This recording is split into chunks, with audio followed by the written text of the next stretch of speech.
സ്നേഹത്തോടെ പെരുമാറണം. സഹോദരങ്ങളെ, മക്കളോട് സ്നേഹത്തോടെ സംഭാഷണം നടത്തണം. ഒരിക്കലും മക്കളെ, ആൺകുട്ടികളാകട്ടെ പെൺകുട്ടികളാകട്ടെ, എത്ര അനുസരണക്കേട് കാണിച്ചാലും മക്കളെ ഒരു നിലക്കും തൊട്ടാൽ 7 പ്രാവശ്യം കഴുകേണ്ടി വരുന്ന നായയുടെ പേര് കൊണ്ട് സംബോധന ചെയ്യരുത്, പന്നിയുടെ പേര് കൊണ്ട് സംബോധന ചെയ്യരുത്. മക്കളെ വിളിക്കേണ്ടത് എത്ര സാഹസികമായ ഉപദേശമാണെങ്കിലും ഖുർആൻ പഠിപ്പിക്കുന്നുണ്ട് ആ വിളിയുടെ ശൈലി. അനുസരിക്കാതെ മുന്നോട്ട് പോകുന്ന മകനെ ബഹുമാനപ്പെട്ട നൂഹ് നബി അലൈഹിസ്സലാം വിളിക്കുന്ന വിളി യാ ബുനയ്യ ഇർകം മഅനാ, ഓ കുഞ്ഞുമോനെ, പൊന്നുമോനെ, നമ്മളോടൊപ്പം കപ്പലിൽ കയറിക്കോ മോനെ. അങ്ങനെയല്ലേ വിളിക്കുന്നത്. ആ കുട്ടിക്കൊരു പേരുണ്ട്.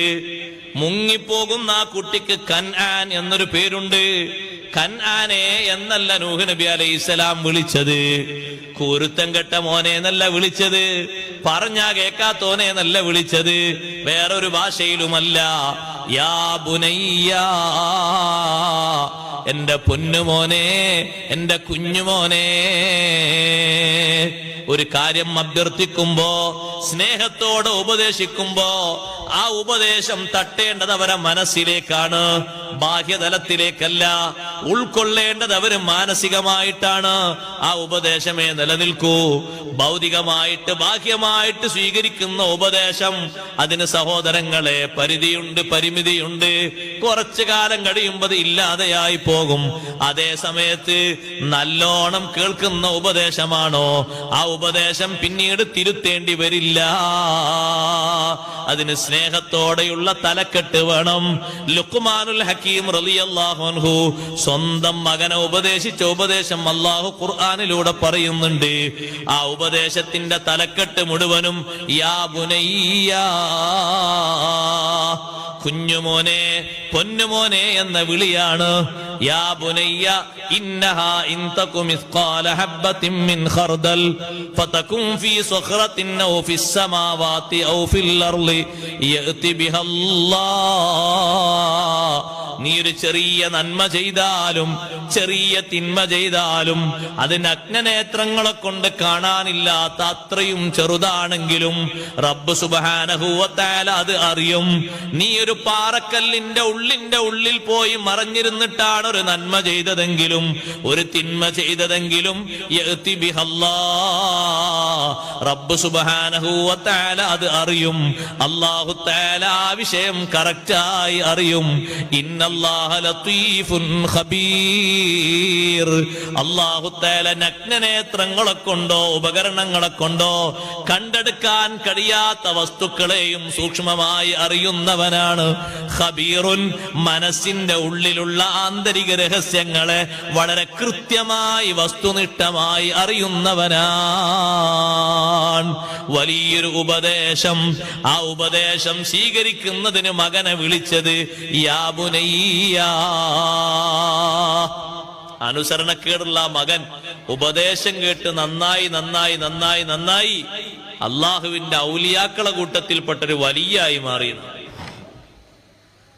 ഉപദേശങ്ങളും കൊടുക്കണം മക്കൾക്ക്, അവരോട് കണക്ഷൻ വേണം. എപ്പോഴും ദേഷ്യം പിടിക്കുന്ന ഒരു മുഖവുമായിട്ട് മക്കളെ സമീപിക്കരുത്. ബാപ്പയും ഉമ്മയും എപ്പോഴും ദേഷ്യത്തിന്റെ, കോപത്തിന്റെ, പ്രകോപനത്തിന്റെ, പ്രതികരണത്തിന്റെ, എപ്പോഴും കണ്ടാൽ എന്തെങ്കിലുമൊക്കെ പറയാനുണ്ട്, എന്തെങ്കിലുമൊക്കെ ചെയ്യാനുണ്ട്, ആ ഒരു മനസ്ഥിതിയിലാകരുത് മക്കളെ സമീപിക്കേണ്ടത്. എപ്പോഴും മകനോട് ചൂടാകുന്ന സ്വഹാബിയായിരുന്നു ബഹുമാനപ്പെട്ട മുആവിയ റളിയല്ലാഹു അൻഹു. ഒന്ന് റളിയല്ലാഹു അൻഹു ചൊല്ലിക്കാട്ടെ. മുആവിയ റളിയല്ലാഹു അൻഹു. അത് നല്ല സദസ്സല്ലേ, നല്ല നല്ല നല്ല നല്ല ഉണർവോടെ വരണം നമ്മളെ സദസ്. അള്ളാഹു കബൂൽ ചെയ്യുമാറാകട്ടെ. മഹാനവർകൾ മകനോട് എപ്പോഴും ചൂടാകും. മകന്റെ പേര് യസീദാണ്. യസീദിനോട് എപ്പോഴും ചൂടാകും. അങ്ങനെ വീട്ടിലേക്ക് ഒരു ദിവസം അഹ്നഫ് ബിൻ ഖൈസ് റളിയല്ലാഹു അൻഹു വന്നു. അത് മുആവിയ റളിയല്ലാഹു അൻഹുവിന്റെ അടുത്ത ആളാ.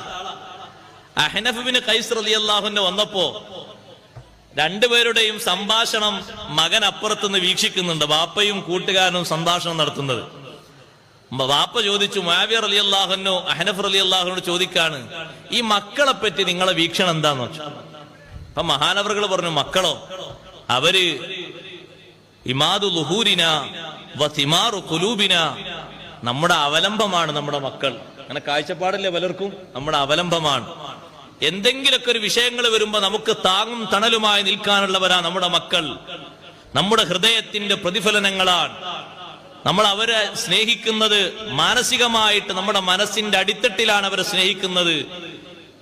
അവരെ കാണാതിരുന്നാൽ, അവര് നമ്മളെ കാണാതിരുന്നാലൊക്കെ ഒരു വല്ലാത്ത ബന്ധം, അന്വേഷണവും കാര്യങ്ങളൊക്കെ ഉണ്ടാകും. ആ മക്കളെ വേർപിരിയാനോ അവർക്ക് നമ്മെ വേർപിരിയാനോ ഒന്നും കഴിയില്ല ആ സ്നേഹബന്ധം കൊണ്ട്. ഇങ്ങനെ ഒരുപാട് ഉപദേശങ്ങൾ കൊടുത്തപ്പോ മുആവിയ റളിയല്ലാഹു അൻഹു പറഞ്ഞു, എന്റെ മകനെ പറ്റി ഞാൻ എപ്പോഴും മകനോട് ചൂടാകലുണ്ട്, കയർക്കലുണ്ട്. പക്ഷെ നിങ്ങളെ ഉപദേശം കേട്ടപ്പോ എന്റെ മനസ്സാകെ തണുത്തുപോയി. ഇനി എന്റെ മോനെ കാണുമ്പോ കയർക്കാനോ ചൂടാകാനോ ഒന്നും എനിക്ക് തോന്നൂല. കാരണം നിങ്ങൾ മക്കളെ പറ്റിയുള്ള ആ താല്പര്യങ്ങളും അവലംബങ്ങളും പ്രതീക്ഷകളും പറഞ്ഞപ്പോ, ഇങ്ങനെയൊക്കെയാണോ മക്കളെ പറ്റി പ്രതീക്ഷിക്കുന്നത്? ഇത് വല്ലാത്ത ഒരു പ്രതീക്ഷ തന്നെയാണ്. അപ്പൊ ഞാനിങ്ങനെ ചൂടായാല് കയർത്താല് ഇങ്ങനെ ഒരു പ്രതീക്ഷയ്ക്ക് ഒരു നിലക്കും ഒരു സ്ഥായിയായ ഒരു രൂപം ഭാവം കിട്ടൂല. അതുകൊണ്ട് ഞാൻ ഇനി ചൂടാകുന്നില്ല. അന്ന് മുതൽ മുആവിയ റളിയല്ലാഹു അൻഹു മകനോട് കയർക്കുന്നതും ചൂടാകലും നിർത്തിയിട്ട് എന്റെ ഈ ശരീരത്തെ തണുപ്പിച്ചു തന്നതിന് എന്റെ വക നിങ്ങൾക്കൊരു 500 ദിർഹം എന്ന് പറഞ്ഞ അഹ്നഫ് ബിൻ ഖൈസ് റളിയല്ലാഹു അൻഹുവിന് 500 ദിർഹം കൊടുത്തപ്പോ അപ്പുറത്തുനിന്ന് മകൻ യസീദ് 1000 ദിർഹം കൊണ്ടുപോയി കൊടുത്തു. ബാപ്പയുടെ ചൂട് തണുപ്പിച്ചതിന് നിങ്ങൾക്ക് ഞാനാണ് കൂടുതൽ തരേണ്ടത്. കാരണം ആ ചൂട് എപ്പോഴും അനുഭവിക്കുന്ന ഞാനാണ്. ചിലരങ്ങനെ ഉണ്ടാകും, തിളച്ച വെള്ളം പോലെ എപ്പോഴും. ബാപ്പ ഉമ്മ, ബാപ്പ എങ്ങനെ, ഉമ്മ എങ്ങനെ, സുബ്ഹാനല്ലാഹ്, തീക്കട്ടെ, വല്ലാത്ത തീക്കട്ട. ചൂടാകേണ്ട സന്ദർഭങ്ങളുണ്ടോ? ഉണ്ട്.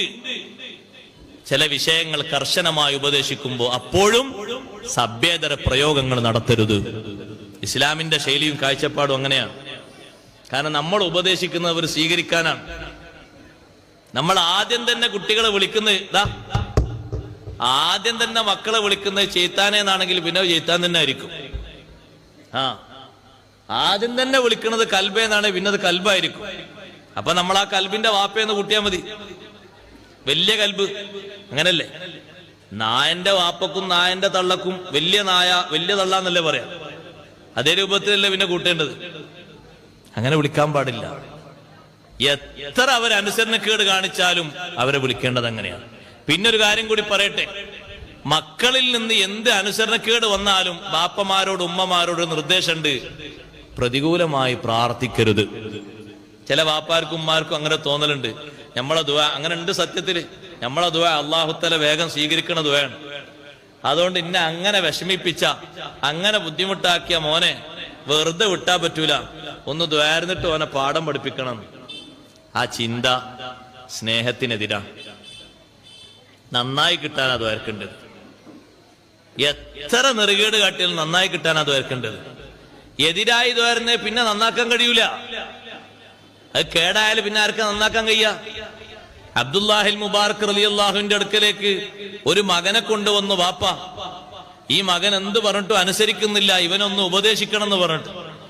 അപ്പൊ മഹാനവറുകളുടെ ചോദ്യം, ഹൽ ദഅഉത അലൈഹി, ഈ കുട്ടിക്ക് പ്രതികൂലമായി നിങ്ങൾ ദുആ ചെയ്തിരുന്നോ? ബാപ്പ പറഞ്ഞു അതെ. ആ വലിയ പണ്ഡിതൻ പറഞ്ഞു, നിങ്ങളല്ലേ കേടുവരുത്തി, നിങ്ങൾ നന്നായിക്കോളി, എനിക്ക് നന്നാക്കാൻ മാർഗമല്ല. ആരെ ദ്വാരക്കാൻ പറഞ്ഞു? വലാ തദ്ഉ വലാ ഔലാദിക്കും, മക്കൾക്കെതിരെ ബാപ്പമാരെ ഉമ്മമാരെ പ്രാർത്ഥന നടത്തരുത്. അനുകൂലമായിട്ടാണ് ദുആ ചെയ്യേണ്ടത്. അവര് നന്നായി കാണാനാണ് ദ്വാരക്കേണ്ടത്. നല്ല വിട്ടുവീഴ്ചയോടുകൂടെ അത്തരത്തിലുള്ള പ്രാർത്ഥനകളാണ് നമ്മിൽ നിന്ന് ഉണ്ടാകേണ്ടത്. അവര് മോശക്കാരായി മാറാൻ നമ്മൾ ദുആ ചെയ്തിട്ട് അവർക്ക് എന്തെങ്കിലും ഒരു ശിക്ഷയോ അദാബോ വരാൻ വേണ്ടി മനസ്സിൽ കരുതി ദ്വാർന്നിട്ട് അത് സംഭവിച്ചു കഴിഞ്ഞാൽ പിന്നത് തിരുത്താൻ വലിയ പ്രയാസമാണ്. നമ്മൾ ദ്വാരുന്നത് കൊണ്ടല്ലേ അങ്ങനെ സംഭവിച്ചത്. ആ ഖേദം പിന്നെ നമുക്ക് സഹിക്കാൻ കഴിയില്ല. അതുകൊണ്ട് അനുകൂലമായി ദ്വാർക്കണം. നല്ലവരായി കിട്ടാൻ വേണ്ടി എപ്പോഴും ദ്വാർക്കണം. നല്ല സ്വഭാവങ്ങൾ അവരെ ശീലിപ്പിക്കണം. നല്ല സ്വഭാവങ്ങൾ ശീലിപ്പിക്കുന്നതിൽ ബാപ്പയും ഉമ്മയും അവരോടുകൂടെ പങ്കുചേരണം. നല്ല സ്വഭാവം